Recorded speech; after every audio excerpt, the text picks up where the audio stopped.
say hello and welcome to the San Diego ATD Get Good with Storyline Workshop. I'm John Morley, an instructional designer and external consultant.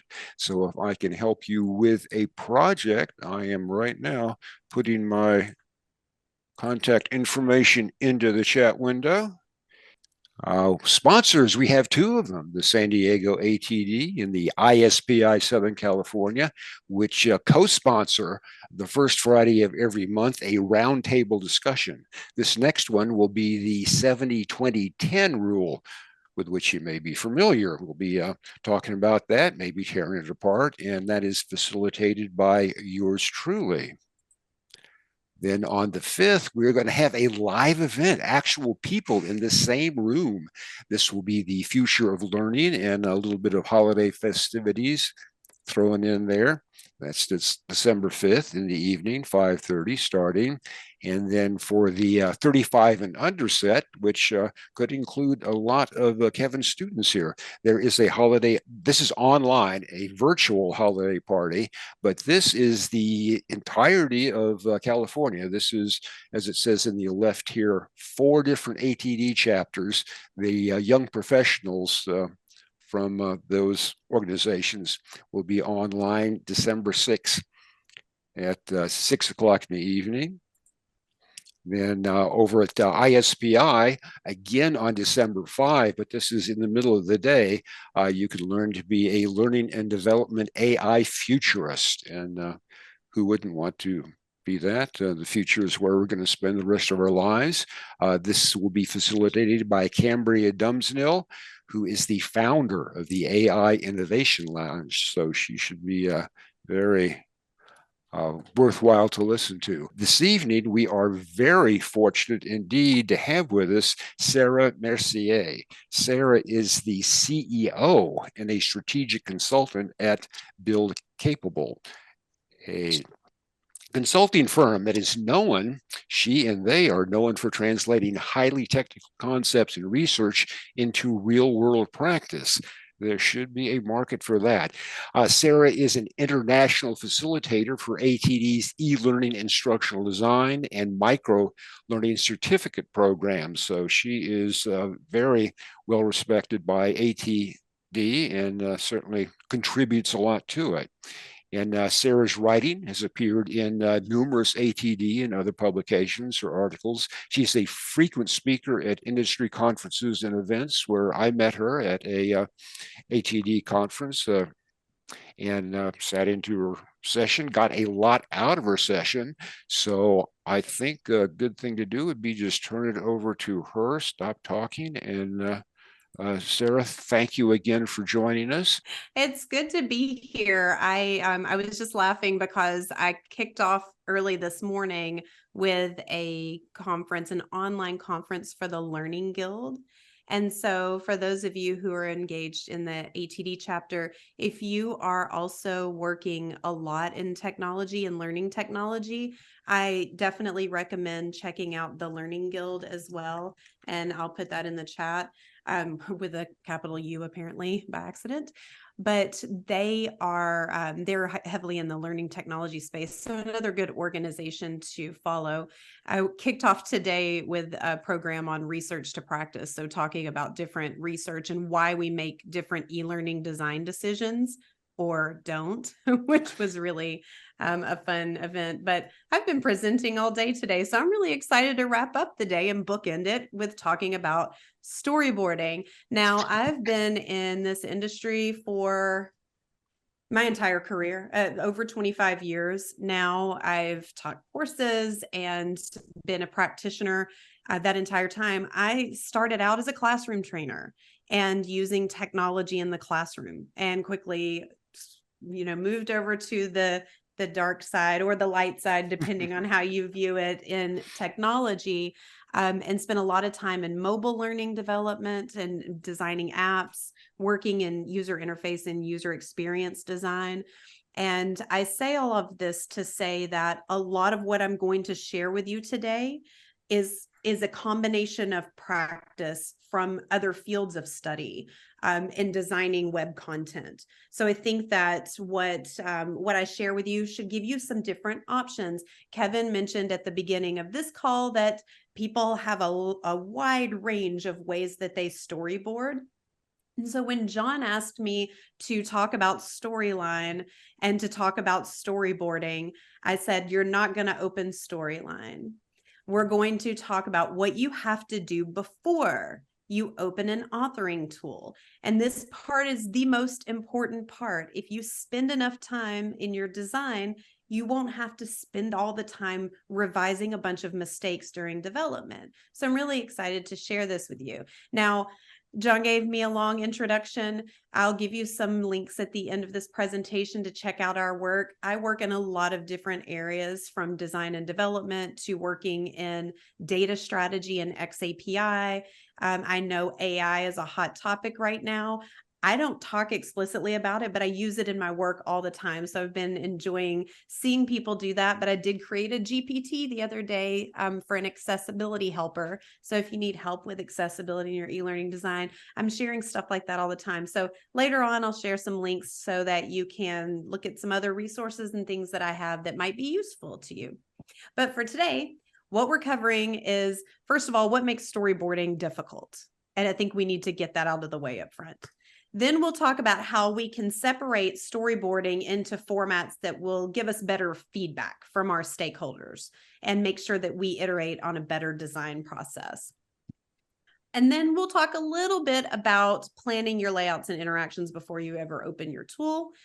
Specifically, I know this is a session that has been dedicated to Storyline. I wanted to ask you all, and you can share with me in chat, how many of you are currently using Storyline or learning Storyline? Just feel free to drop that in the chat. Yeah, and I see you, Susan, Kevin, with raised hands. Yeah, so a lot of what we talk about today should resonate with you, and I'll give you some examples. I'll share with you that a lot of our e-learning projects are developed in the Articulate 360 suite, because a lot of organizations are using Storyline today. And that is a huge shift, because only maybe 5 years ago, it was all Adobe Captivate. So everything is shifting. And I'll tell you that as far as process is concerned, doesn't really matter a whole lot about what authoring tool you use. It does matter some, but not really. It's more important to think about some design decisions we'll talk about today. We'll also talk a little bit about prototyping. I think you can't really talk about good e-learning design without prototyping, so I'll be sharing some tools with you. So before we do any of this, just to level set, I am not going to be talking about analysis today. The assumption is that you've already done your analysis. You've done audience analysis, technology analysis, and you've decided that decided what your business outcomes are going to be, or what your desired outcomes should be for your training. You've written your learning objectives and their performance focus, so you know what types of things people should practice, and you've decided that e-learning is appropriate. So at this point, in this stage in the process, you've already made a lot of decisions, and the slides that I just flew through, that's a lot of work. So I just want to acknowledge the fact that at this point in the process, you should have done quite a bit of analysis to understand what it is you want to design for your training. You've also at this point collected a ton of source content, ideally, whether that is something that you got from subject matter experts, or that you had to collect yourself or curate from different sources, credible sources for the topic that you're teaching. However you've collected that source content, whether it's resource manuals, reference guides, PowerPoints, interviewing people, wherever you got that source content, at this stage of what we're talking about today, you've done all that. So this is where we're picking up. Sound good? Going from there. Okay. So what is next? Next, we are not going to open Storyline. We're going to start a storyboard. We're going to start a storyboarding process. Now, I want you to notice here that I didn't say, I guess I said it out loud, but we're not building a storyboard. We are going to practice storyboarding, because in my world, a storyboard is not one deliverable. A storyboard is a process, or storyboarding is a process. And in my world, we break it into different deliverables. So that's what I want to share with you today is what does that process look like? And what challenges do storyboards present? So I want to ask you all, how many of you have actually storyboarded already? You have practice having created storyboards. Okay. If you have practice storyboarding, tell me what challenges, and you can feel free to unmute if you'd like, because we have a small group. What's hard about it? You can tell me in chat or unmute. This is Jody. So I'll just say this is what I find, that I start out with this great storyboard or outline, and then as I get into it, I realize that it's crap and it didn't really quite meet my objectives. And so I have to regroup on it, not because I didn't do the work, but that as I'm building it, other things occur to me and I kind of have to regroup on it. So that's kind of where I find myself kind of balancing like the structure of the storyboarding process with what's kind of like organic and what occurs in the middle of a project. Yes. So tell me, when you say it's crap, can you say more about that? Give us an example. Well, I'll give you like a really good one. I just got some content from a client. I'm the subcontractor on it, so the client never even sees me. I'm behind the curtain, and with best intentions, I created like a storyboard and an outline for their content. And then as I was looking at it myself, I was realizing that the interaction that I thought was going to work for it in storyline was kind of clunky, or that, it was too complicated. So I had to regroup on it. So sometimes it ends up, the end deliverable that I present to the team ends up looking different. Usually I try and do like what I originally promised that I would do in the storyboard, and then I come up with something that's I think is a better option. So sometimes I feel like I don't always know like what's the best way to present something until I start building it. Same. And I'll tell you, I've been doing this for 25 years and I have the same experience. When you start to prototype or when you start to design your storyboard, you have an idea of what you think you want to do. And you may program it into your storyboard, right? You might say, here's where, write it in. But then you start to build it and you're like, oh, that's not what I thought. That's not what not the way I thought it would.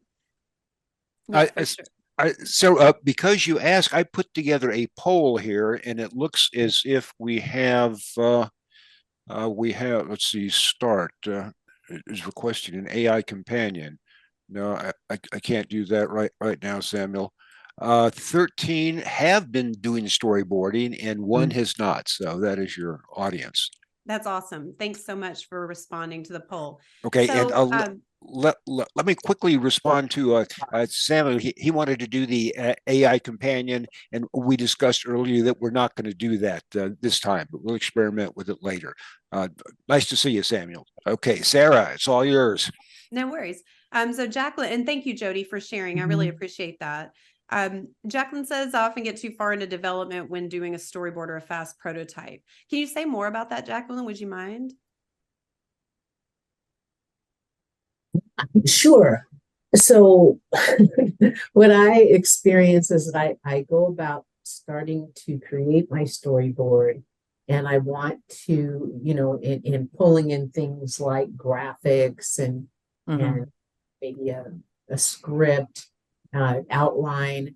I find myself also the interactive elements. I just find myself getting too involved in the details because I want to, show a professional storyboard, a professional fast prototype. And then, if I can then end up with wasted development, it doesn't turn out to be what I think it's going to be later. So that's the pitfall for me that I notice I have to watch out for. Yeah, that's super helpful. And these are all common. It's really common. How much time do I spend on storyboarding? How do I think through the design decisions? How do I iterate on that in a way that's fast? How do I meet deadlines and still do this? Kevin, you had your hand raised. Yeah, on a second that a lot of times there's not a lot of time to develop a storyboard in a production environment. You know, you're moving from change request to development in just a matter of days, if not hours, and it's just not there's not enough time. And I wish there was, because storyboarding is such a helpful tool of getting stakeholders buy-in, so you don't go back and have to do a lot of rework, because that ends up happening quite a bit, where you develop it out because you're under this time constraint, and then you end up wasting all that time that you saved on doing redevelopment because the stakeholder isn't happy with it, but they didn't really leave you any options. You kind of are forced to roll those dice, and it's funny how often they don't come up in your favor. Yeah. Yeah. So, and that is a big can of worms, right? So we can talk about working with stakeholders for days and the challenges of working with different stakeholders and working in different organizational processes that don't build in time for this. We can also talk quite a bit about some of the mitigation to that and using, excuse me, template-based tools and trying to think about ways that you can speed up your process with reusability. Sorry.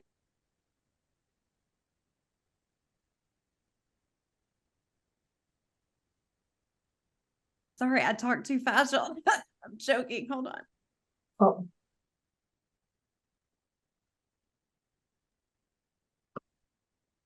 Oh.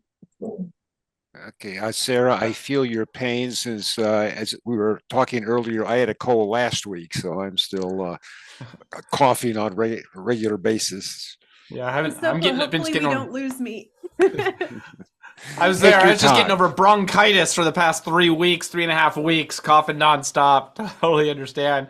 I mean, Yeah, it's a pneumonia. I just got over pneumonia, so I'm still dealing with that. Oh, wow. Yeah, sorry, y'all.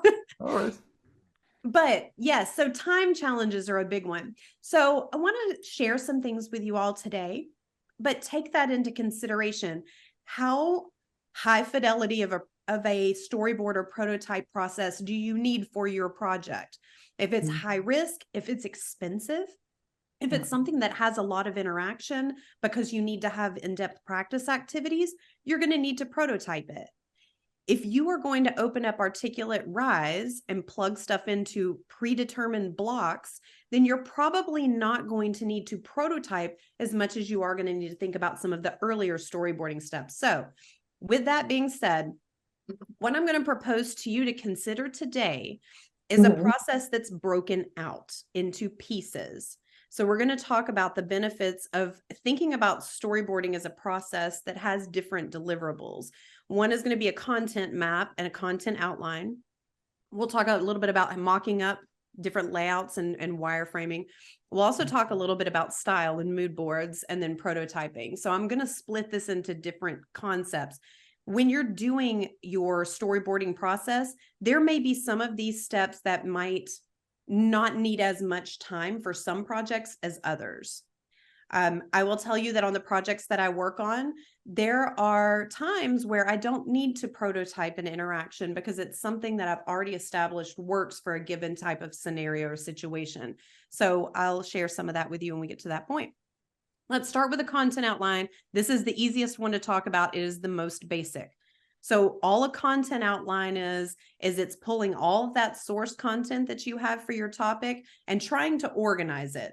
We've been making outlines since we were in school. So there's nothing from a technical perspective that's unique about this.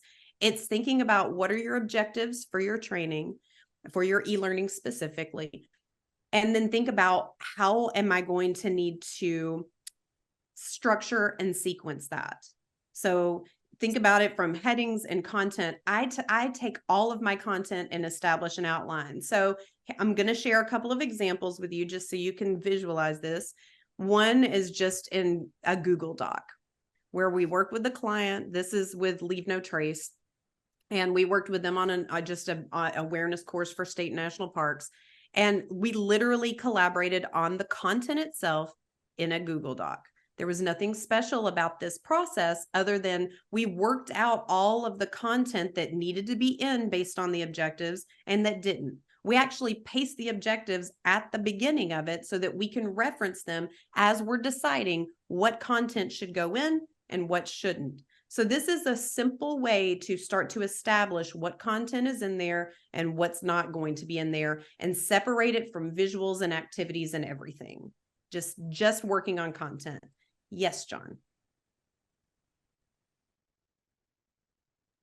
Unmute. Are you making any attempt at this point to get it in the same order it will be seen in the finished product? No, I'll talk about that in a minute. That's a great question. At this point, it's just trying to get all of your content organized into some kind of logical topics, and thinking a little bit about sequencing and ordering. That's probably a little less important at this stage. It's more just like, what are all of the pieces that need to be in this training based on my objectives?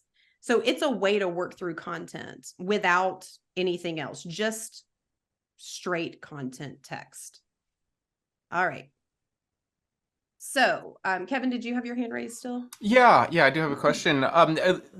How much content is already kind of pre-organized based on your analysis? So once you come into it and you've done your analysis, and the content kind of structures itself, might be a few little changes, but you expect that the content is already prearranged while you as you get to this point. It depends, because often what I'm getting is stuff from like maybe it's from a classroom training. And the way that something's organized in a classroom training is not necessarily the same appropriate sequencing for something that is going to be self-paced, unless it's something that is like a step-by-step process or is linear. Like I might think about that design differently, also based on the amount of time that they're going to have available to them. If I need to take that into consideration, like a lot of things would change potentially based on the format.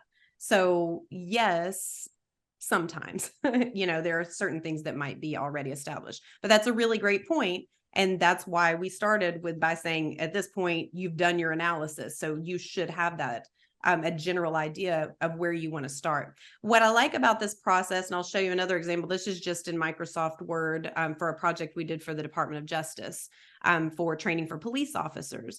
And this is just literally, what content do you want in a course about non-confrontational interviewing? So it's just getting the content out and working through wording and things like that. So for the people that review your storyboards and they want to wordsmith everything, this is a great format for them to wordsmith away and to talk about verbiage and all of those types of things for just the content itself. It's a great document to work on with a subject matter expert, because they're not looking at all your other storyboard stuff. They can just focus on content. So this is a great first step. So now to answer John's question, how do I organize it? This is where content maps can come in really handy. Think about it as an org chart for your e-learning.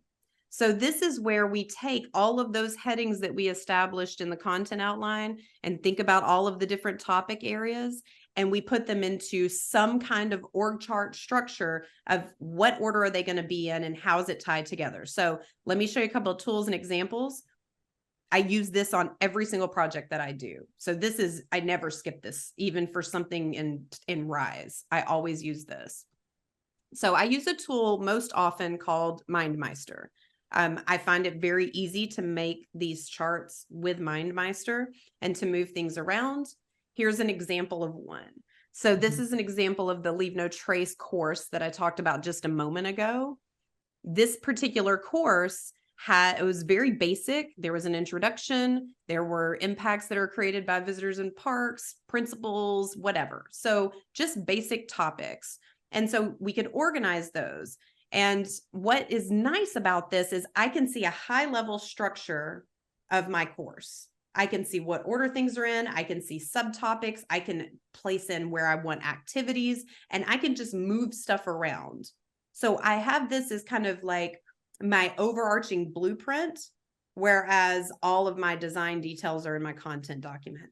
MindMeister is free.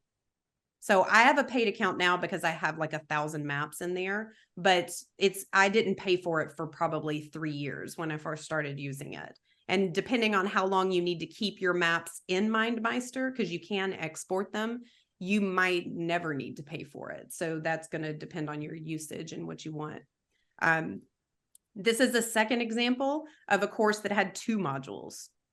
And the difference in this one is just you can kind of see how those modules Like, what are the topics that are covered, and do I need to move one or the other? So it's just a really easy way to see this at a high level, because if you've worked in PowerPoint storyboards or Word documents, it's really hard to see this structure and see how things are tied together. So this is a fast way to organize your courses. It's also a really fast way to see, have we included things that we didn't need to, or do we have gaps where we need an activity or where we need a demonstration, or, you know, all of these instructional design principles that we know, can we identify where there might be parts missing?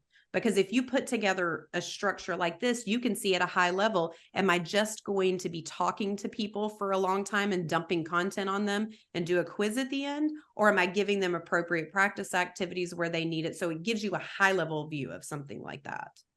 And it's a super fast tool to use, very easy and fast to use. You can use other tools. You don't have to use MindMeister. You can use Miro as another fast tool for this. You can use PowerPoint. You could use a piece of paper, although that's harder to move things around. But anything that you can create an org chart in, you can use this format of being able to organize your course at a high level. So last example, this is also in Miro. So in Miro, this is for a mobile learning application that has a huge structure. Like, this is the whole system structure. This is zoomed into one tiny piece of it. So this is super helpful when you're creating large courses, big learning ecosystems. If you're doing anything with micro learning and you're managing lots of pieces of content, being able to organize this at a high level and see how things are connected and tie together, incredibly useful for your design process. And it's much easier and more important to pull that out of the storyboard and work on that sequencing and structure at a high level and be able to keep it organized. All right, step 3 in this process is mock-ups and wireframes. Now, I don't want anyone to, feel intimidated by the word wireframes. If you haven't worked in web development, you might not be familiar with this term. So I'll just ask, has anyone heard this term before, of wireframing? I'm seeing some head nods. Okay, perfect. So if you haven't, that's okay. Mock-ups and wireframes are a process that we can use to work on layouts and ways that screens are tied together. So simplified way to do this, to design a layout. And I want you to think for a second about layouts in e-learning. So our layouts are, basically designing a screen with a certain structure. So if you're using something like Articulate Rise, you're not going to really have much control over anything like that. But in Storyline, you can either pick a template or you're going to have to design a layout. Now you can do that in your master slides, and you can set up your master to have your different layouts. But how do you design those in the first place? Well, I refer to that content map to see what types of activities do I need to design. And then I think about what type of layout do I need. So I can sketch that out on dot grid paper, like, what is my video layout going to be? What is my interaction? How do I want to lay out this particular interaction where I'm going to have some kind of scenario? Thinking about those layouts, you can sketch them on a piece of paper. You can also put together, any kind of tool that will allow you to create shapes. You can do it in PowerPoint. This particular example is just using a paper-based template that I pulled in as a PDF and basically wrote on top of it for a mobile app. So this is for a mobile learning solution. Another way that you can go about doing this is on a whiteboard and taking pictures of it so that you can erase and redraw it quickly. I also like to create my layouts just using simple tools like PowerPoint. And notice that with layouts, you're really trying to think about placement on the screen. Now, here's your tip when coming into thinking about layouts. Always include your navigation in your layouts. Even if you're using the Storyline navigation, include that as part of your layout real estate. And here's why. Because if you don't take into consideration the user interface, your navigation elements are those pieces that people are going to use that are consistent on every page, you're going to have the situation where you're designing some kind of navigation on the screen that may conflict with your user interface.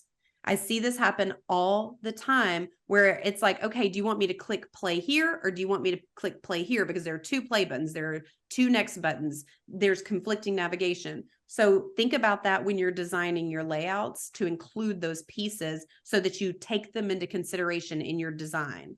Storyline is great with giving you access to tap into these system variables so that you can control those user interface elements, even if you're going to use the ones that Storyline provides. So you can turn certain buttons on and off on a given screen if you want to, but you can't plan for that if you don't plan for it in your design or in your storyboard.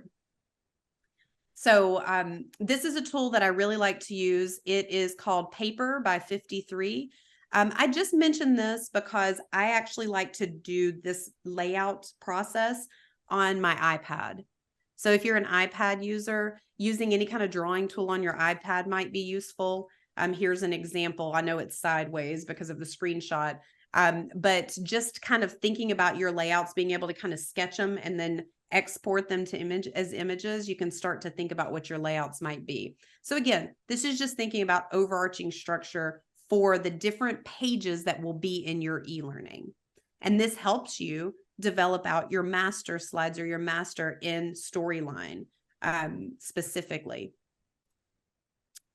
A couple of other tools just to think about layouts. There are templates that I've used before, both in Miro, which I mentioned earlier, and I'm going to drop these in to the chat because I do have these links for you all.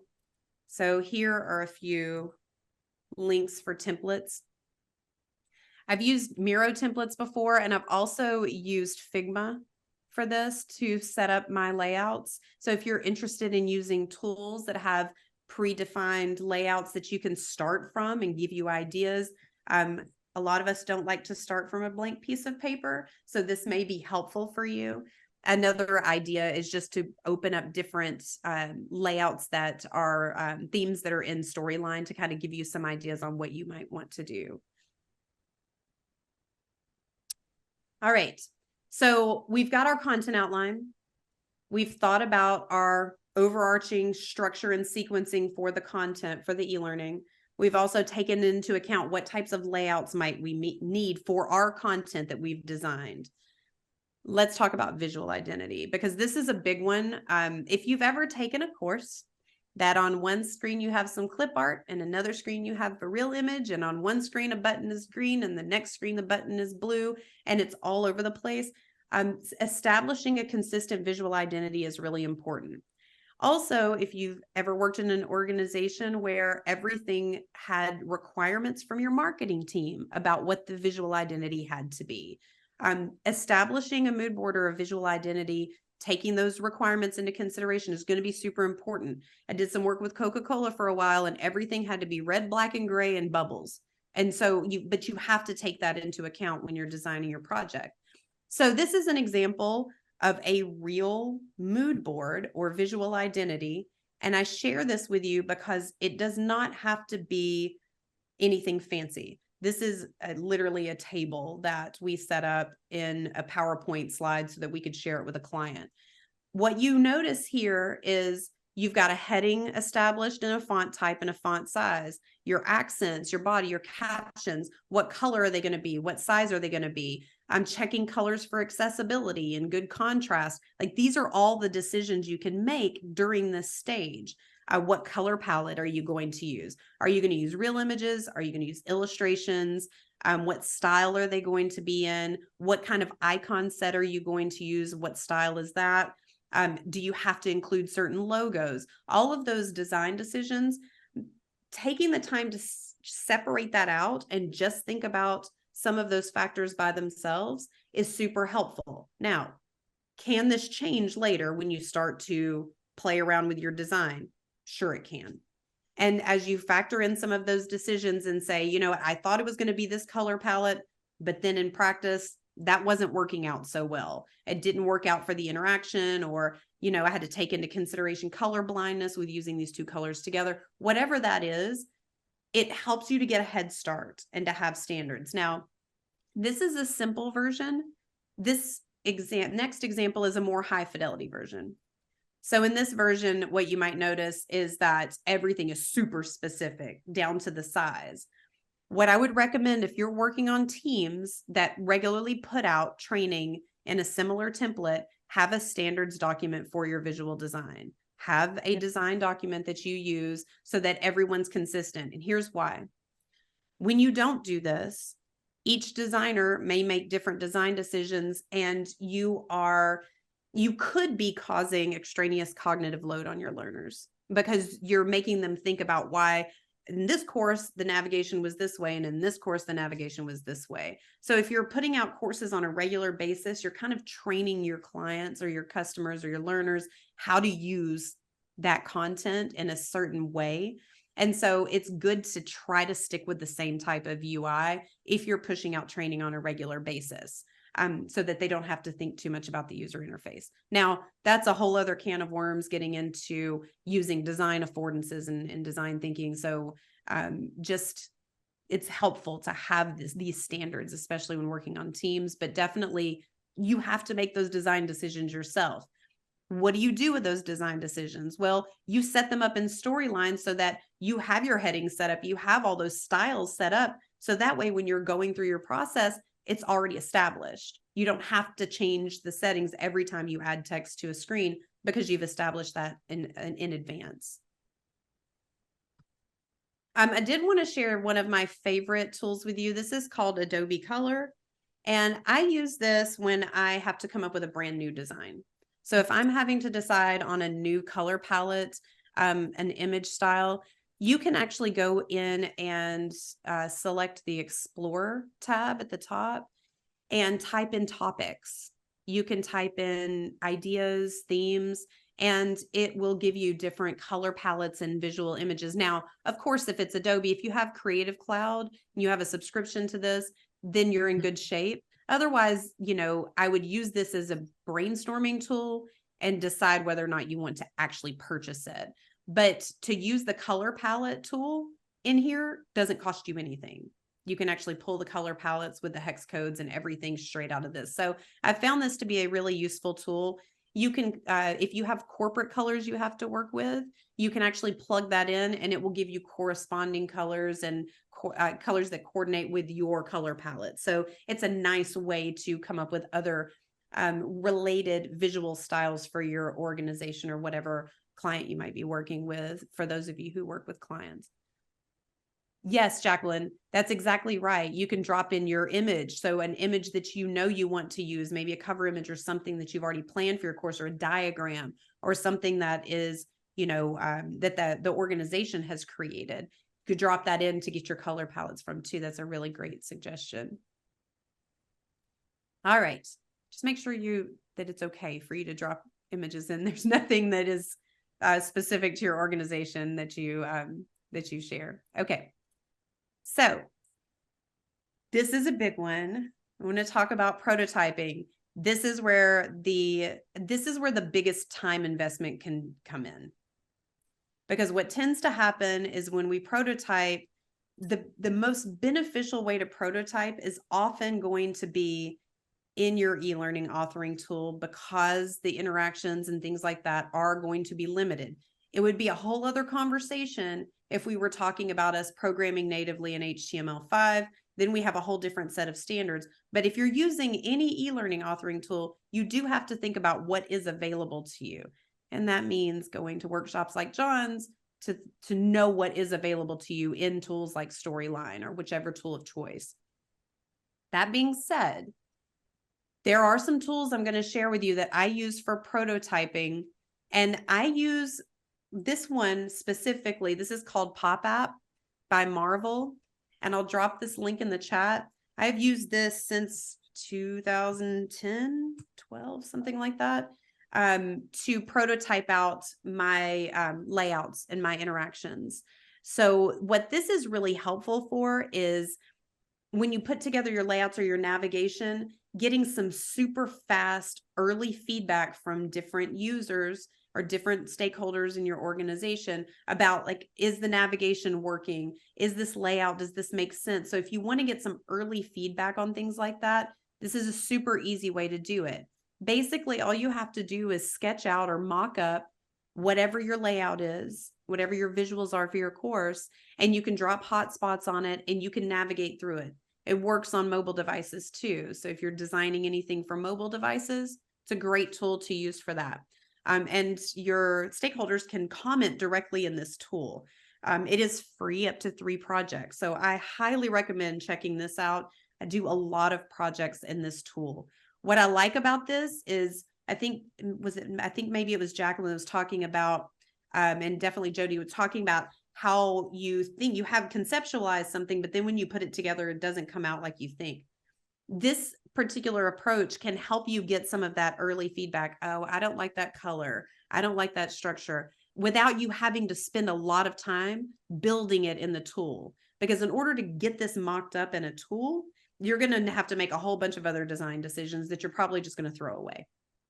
So it's really helpful to be able to mock this up quickly with screenshots, or, we talked about earlier, drawing on a whiteboard, snapping a picture. You can upload your images of your layouts into this tool, hotspots, and click through it as a prototype. So this is a good way to get feedback. What you're seeing on this screen is a high fidelity prototype. I have done this with sketches on pieces of paper in meetings. So it's a super fast tool to use for something like that. So definitely check that out.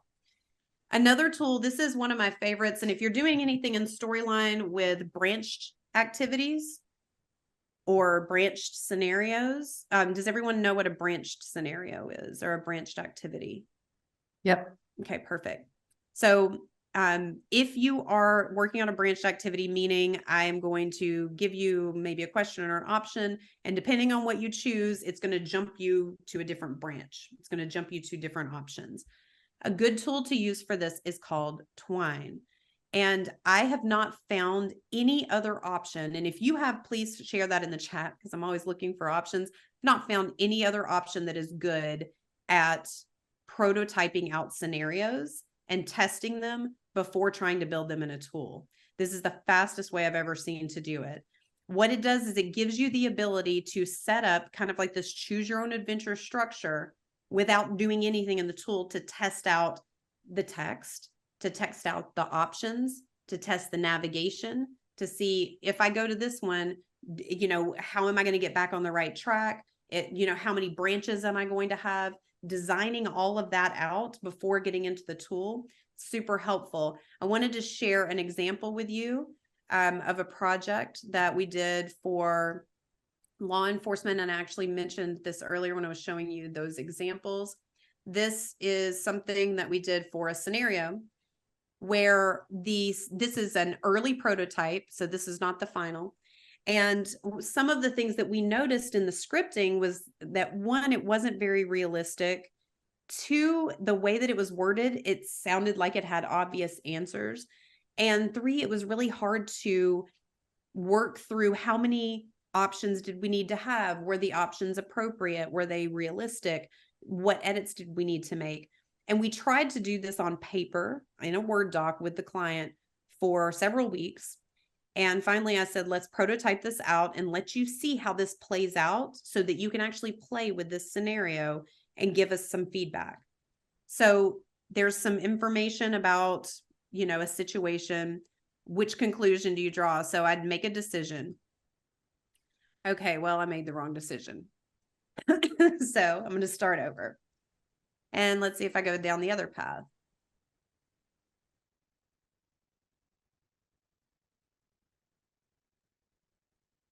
So this gives me some more options, and then I can decide what I want to do next. Great. So it gives me some appropriate feedback, and then I can kind of keep going. We had, in this particular project, we had about 17 different scenarios that we had to work through. And some of the feedback that we got was, oh, that answer's super easy. Or actually, I forgot about this step. This is probably the most logical next step. This was also really important because we had so many reviewers that had played a role in this, and we wanted it to be as close to that interaction as possible. So doing this before you start to think about what images do I want to use, setting up the navigation and setting up all of your click tos and everything in Storyline. This is much faster to try those things out and play with it. Plus, Twine is open source and free. So it's a really great opportunity for you to prototype out scenarios before you ever get into any of your building. And for those of you who are interested, I'm going to post the link to Twine here, but Kathy Moore also has a really great example of using Twine that she's posted. So if you Google Kathy Moore and Twine, you can check that out as well if you want to take a look at that a little more. So that's my favorite prototyping tool for scenarios. The other thing, since this is a Storyline group, I think it would be silly for me not to say, hey, sometimes you're going to want to open Storyline, prototype just the thing that you're building, and then send it through to review, assuming you have Articulate 360 so that you can get feedback. But don't do the whole course, just prototype the interaction, just the thing that you're trying to test out. This does take more time. We tend to do this when there are things that we just can't simulate in another way. So this particular example was for a 360 interaction where they had to, basically a police officer had to go into a virtual room and look around. Oh, I forgot about my, for some reason on Apple devices, you can like do these things now. Hold on. Let me see if it does it. I don't know why. I just found it the other day. Sorry, it's total sidebar. But yes, Kevin, go ahead. I was gonna say that I do that with even if I'm working on a Storyline project, I'll sometimes go over to Rise and use its it has a kind of a story, or not only storyboarding, but it's like an interaction feature in there, and I'll use that to kind of work out some things that I'm eventually going to put into the more formalized Storyline, which is much more in depth, but kind of give me a rough idea of how like interactions and some non-linear branching scenarios are going to work. For sure.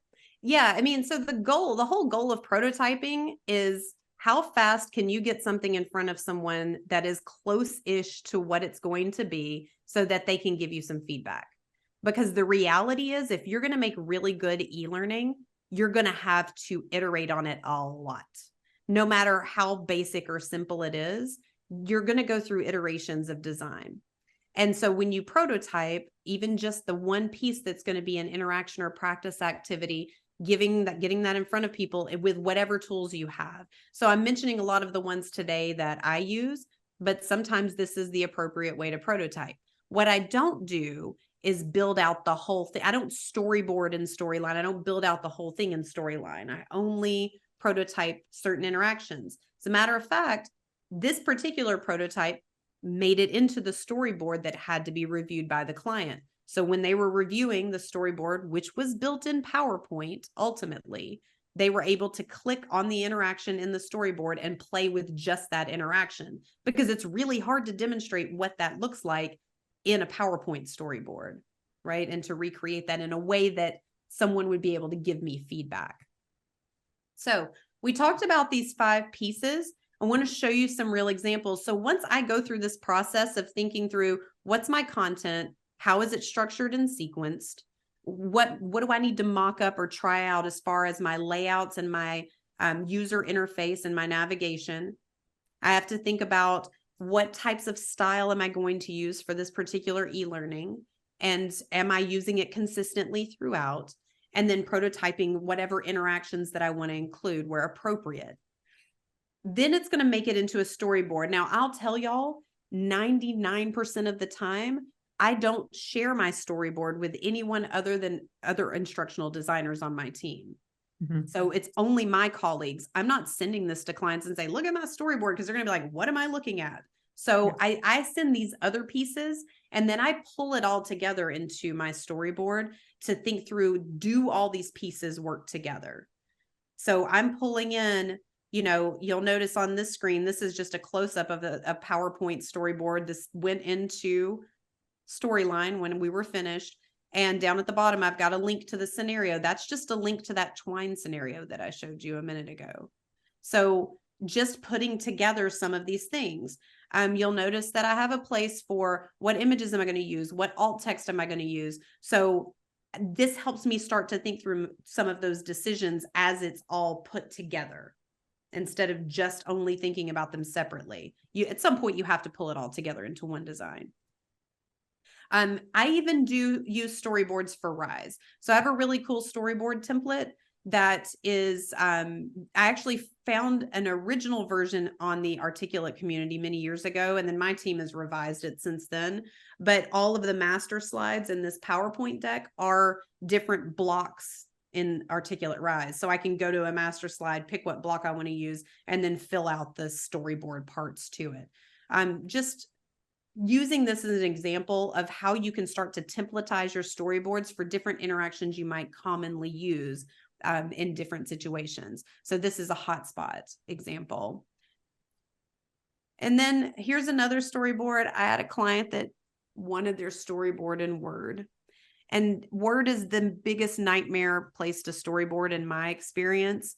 But it can be done. You know, if you are comfortable with using Microsoft Word and you have a place to drop in the visual and whatever programming notes and, you know, the pieces that you need to include on a given screen or interaction or piece of content, that's a perfectly fine way to do it.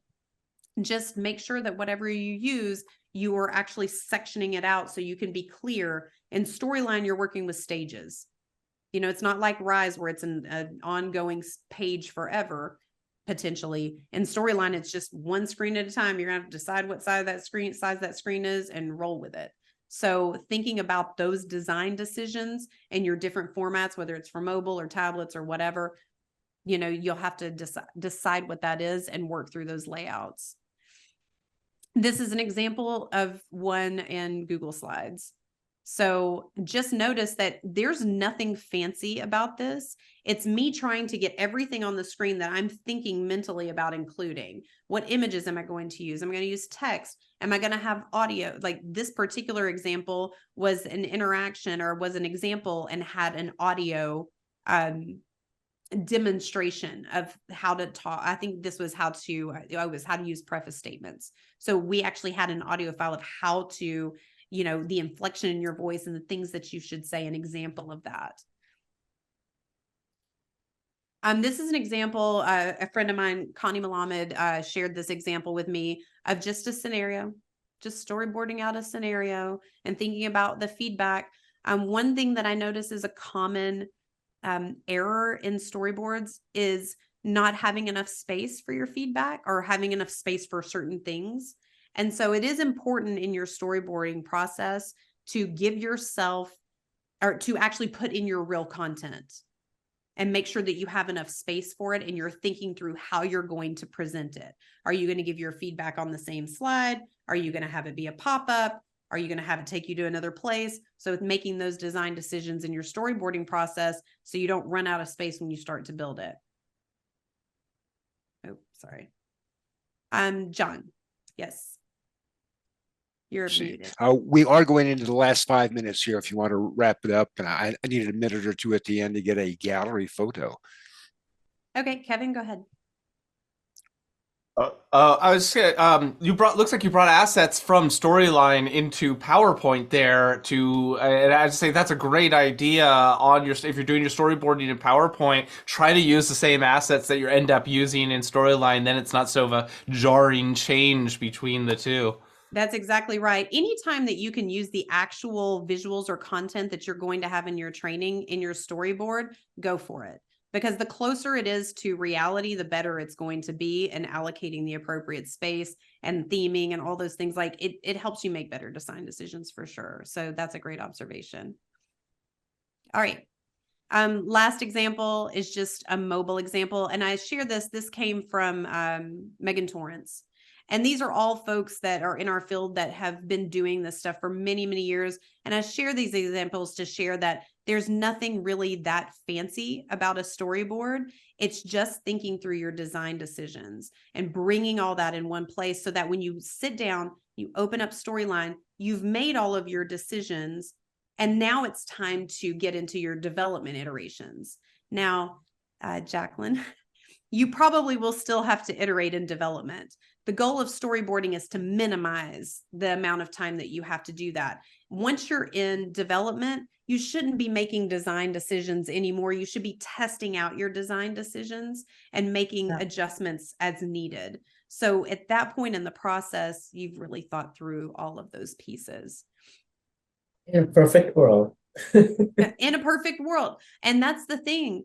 The thing that this helps is mitigating the amount of rework in development, which rework and development takes a lot more time, because if you just sit down and start building, I can promise you it's going to take you more time than if you sit down and think through your design decisions first and then build it.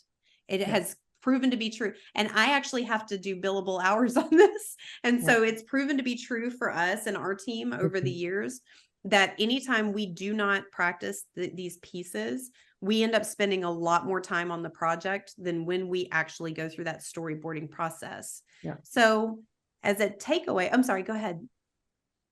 Jody, did you have a question? Oh, yeah, I think that was me, like just saying yes and nodding verbally. Yeah, for sure. And I do want to be clear. I am not saying that if you storyboard that you'll develop and everything will be smooth sailing and you won't have any changes. That doesn't happen either. It's just far fewer. So my goal or call to action for you all is, what will you take away? What's one or two things that you might take away from today's session to start to implement in your own processes and try out for yourself? So here's my contact information, because I know I have to turn this over to John, but I'm happy to stay and hang out and answer any questions and hear your thoughts as well. Very appreciated. And I need to get a photo of the group here for the chapter. So if I could see, I brought up the gallery now. A lot of you are not do not have your cameras on. If you could please turn your cameras on. And I see a lot of you are avatar. You have some nice looking avatars here. So it's all good, all fine. So see, I'm about to click the capture button. So here we go. 1, 2, smile. Okay, thank you much for that. And Sarah, I will turn it back over to you if you can hang with us as long as you care to, and take questions as they come in. It's just responding in the chat. So Chris asked about Twine, whether it allows you to include images. We actually haven't tested it for that, so we haven't used images in it. So I can't answer that question. I feel like it probably does because it's HTML based, but you'd have to double check and see, because we've only used it we actually have intentionally not included images because we're trying to test out scripting for how we have used it. That's a great question though. My take. Oh, sorry, John. I was going to say there is one other tool real quick that I didn't mention that I pulled up that is called Milanote, and I'll put that in the chat. Milanote. That's a really great tool to use for storyboarding too. I've used that on a couple of recent projects. Okay, so everybody be sure to save your chat. There's a tremendous amount of good info in here. The little ellipsis, the little 3 dots at the bottom of the chat window. Click that so you're sure to save it. I was like, Sarah, thank you. Like, there's so many tools. Like, I'm an old, like, scrap a piece of paper, like whatever's like on whatever, like I've printed out and don't need, like I storyboard on the opposite, so I don't waste paper. Yeah. So like all these tools are really, really good to know about. So, but one thing that like occurred to me is, you know, you really need to know like who your client or your audience is, because some clients are, you know, they just want to see the mood board. You know, they're really not, they just don't know enough. And this is it's not that their fault, that's just, they're not e-learning developers. So they want to see, what are their buttons going to look like? Like, what are their icons going to look like? How are you translating their brand standards into your design? And, you know, storyboarding, yeah, like they'll take kind of like whatever you recommend. That's what I find. But then I saw Kevin's comment about the sausage makers, and then you've got clients who are sausage makers who like want to get into every, every slide that you put together and who say, Jody, send me the file and I'll fix it for you. And so you just kind of got to know like who you're dealing with on the You're other absolutely side. right. That is such a good observation, because originally the reason why I started down this path, and this has been many, many years ago, is because I was working in an organization where their policy was to share the storyboard with your stakeholder, and I would never get back the feedback that I needed. It would be copy edits. It would be, I don't like this image. Why did you pick this one? Not recognizing that that particular image was a placeholder for the concept. And so it's the way that we use storyboards, and we need them if you're developing it or for whoever's developing it. Our purpose for a storyboard is different than the purpose of a reviewer for that content. And so breaking it into those pieces for me has been the most effective way to get the feedback that I'm asking for. Give me just visual feedback. Give me just content feedback. Give me just feedback. Let's test these layouts. Let's test this interaction. And then I'll pull it all together. So that's exactly where this came from. So And great on what observation. are you getting the feedback? The mood boards? I get feedback on each of those pieces that I talked about today from Okay. different stakeholders. So So- there are some people who, like marketing communications, they want to tell me all the colors that I have to use and how the buttons look. And that's all they care about. And I need that feedback. It's a perfectly good audience to share a mood board with. Is that a client sign off milestone then? Could be. It depends on my client and depends on the but yes. get it in email. Well, and then that to that, like if your client group is their corporate communications, they're different than marketing. They're different than the HR people maybe that you're working with. They look at it. Sometimes they're looking at it based on what they see in print or however they do their newsletters, which is different than what you're going to be able to accomplish in Rise or in Storylines. So I always sweat when I hear, oh, the corporate communications people are going to be involved in this, because that makes me, they're going to be looking at how this font renders and this voicing here. That's and, right. Well, and so it's funny that you say that, because one of our clients was actually a corporate communications professional association. So they trained corporate communications officers. It was a fascinating project, but they don't just want to see the mood board. They also need to see the content and the way that things are phrased, right? The examples and the way that things are framed. And so some of these stakeholders may be seeing multiple pieces. Some of them might see all of it. And some people, if they've been through the process of instructional design before and worked on projects with me before, I may actually do a walkthrough of a storyboard with them in a meeting, right? And point them to different points. But I'm not going to just email it to them and say, give me your feedback, because that doesn't work. Yeah, you got to like spend the time and do it together so you can hear like what they're saying and how they're responding, and when there's silence, and when they love something or when they hate something, and sometimes they're reluctant to say it and they have to have a meeting afterward to decide that they hated it, whatever you showed them. So the majority of the time, these are all working review meetings for any piece of this. It's scheduling a meeting to walk through it. Here's what I'm presenting to you. Here's what I need feedback on. And maybe I do give them time to work on it after the meeting to say, here's what I need you to review. And then let you have time to review that and get back to me. But I handhold a lot through these processes. Yeah, I'd like to emphasize the importance of identifying who your stakeholders, what level of fidelity and detail and type of storyboard you're going to share with your stakeholders. Like, what do they need? Because they could want every single detail, or they could not understand the most abstract of concepts. Like, I've had a stakeholder I was showing just a PowerPoint storyboard with a couple ideas on there, because we were in the very beginning stages of a project. And they thought that was the final project.